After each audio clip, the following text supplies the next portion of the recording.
आज हम बात करेंगे कि हमारा दिमाग किस तरीके से काम करता है। दिमाग के दो हिस्से हैं और एक तो है सेरेब्रल कॉर्टेक्स। और जब ये काम करता है तो इसे चाहिए होती है बहुत ज़्यादा ऑक्सीजन और बहुत ज़्यादा शुगर।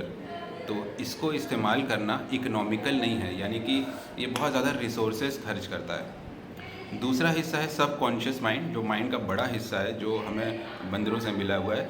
ये कम एनर्जी खर्च करता है और क्विक डिसीजन पे पहुंचता है। तो हमने लंबे समय में इवोल्यूशन के दौरान ये ट्रिक बना ली है कि हम अक्सर कुछ डिसीजंस क्विकली लेते हैं, क्योंकि उसमें कम ऑक्सीजन ग्लूकोज खर्च होती है और ये इकोनॉमिकल तरीका है ब्रेन के काम करने का।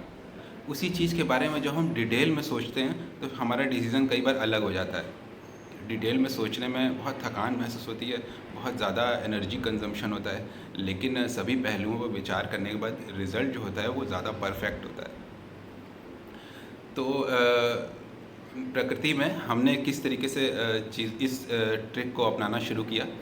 मान लीजिए कि कोई पहली बार कोई फल देखा हुआ है, तो उस फल को हम टेस्ट करते हैं, स्मेल करते हैं और खाने के बाद ये महसूस करते हैं कि इससे तरोताज़ा महसूस हो रहा है या नहीं हो रहा है, तबीयत ख़राब हो गई। और इन सारे पहलुओं पर विचार करने के बाद हम उसके ऊपर एक लेबल लगाते हैं, और ये लेबल होता है लाइक और डिसलाइक का। तो सारी लाइफ हम जब लोगों के संपर्क में आते हैं, चीज़ों के संपर्क में आते हैं, तो हम उन्हें या तो लाइक या डिसलाइक के लेवल में डिवाइड कर देते हैं। और जब हम किसी चीज़ पे लाइक का लेबल लगा देते हैं तो अगली बार हमें दिमाग ज़्यादा नहीं लगाना होता है। हमें पता होता है कि पिछली बार हमारा एक्सपीरियंस अच्छा था, तो हमें इस चीज़ के साथ जाना है। या जिसके साथ डिसलाइक का लेबल लगा देते हैं उसमें फिर हम ज़्यादा दिमाग नहीं लगाते हैं। हमें मान के चलते हैं कि पिछली बार इस चीज़ के साथ हमारा एक्सपीरियंस अच्छा नहीं था, बहुत सोचने विचारने के बाद, तो अब बहुत दिमाग खर्च करने की ज़रूरत नहीं है। और यही वजह है कि जब हम लाइक और डिसलाइक में अपने विचारों को डिवाइड कर लेते हैं, तो फिर उस चीज़ के बारे में हम अनबायस्ड होकर के, तटस्थ होकर के नहीं सोच पाते।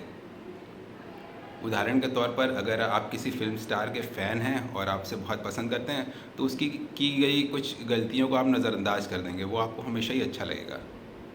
कोई दूसरा इंसान जिसे आपने एक बार डिसलाइक का लेबल लगा दिया, तो उसके किए गए अच्छे कामों को भी आप छोटा करके देखेंगे और बुरे कामों को बढ़ा चढ़ा करके देखेंगे, क्योंकि आप तटस्थ होकर के नहीं सोच सकते एक बार अपने लाइक और डिसलाइक का लेबल लगा दिया तो। और ये लेबल हम क्यों लगाते हैं?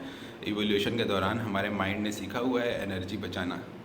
एक बार सोच समझ करके डिसीजन ले लो, उसके बाद में सोचने समझने की ज़रूरत नहीं है। इसी तरीके से हम फूड आइटम्स के बारे में, अपनी तमाम पसंदों के बारे में, दोस्तों के बारे में, रिलेटिव्स के बारे में इस तरह के लेबल्स बनाते हैं। ये जो लाइक और डिसलाइक का लेबल है, इसी का एक एक्सट्रीम फॉर्म है लव और हेट। किसी चीज़ को हम नापसंद करते हैं और एक्सट्रीमली नापसंद करते हैं, तो वो लेबल हेट का लेबल होता है। फिर तो हम उसके बारे में कुछ भी सुनना नहीं चाहते। और दूसरी तरफ अगर किसी चीज़ को हम लाइक करते हैं, तो उस लाइक का जो एक्सट्रीम लेवल है वही लव है, कि अब उसके बारे में हम कुछ बुरा नहीं सुनना चाहते हैं, बस वो अच्छा है तो है, हर तरीके से अच्छा है। जैसे कि माँ और बेटे का प्यार जो होता है, तो माँ जो है वो बेटे को लाइक नहीं करती, वो एक्सट्रीम लाइक होता है, तो वो लव होता है। तो बेटे की कितनी ही गलतियाँ हो, कितना ही बुरा क्यों ना हो, वो माँ की नज़र में हमेशा अच्छा होता है।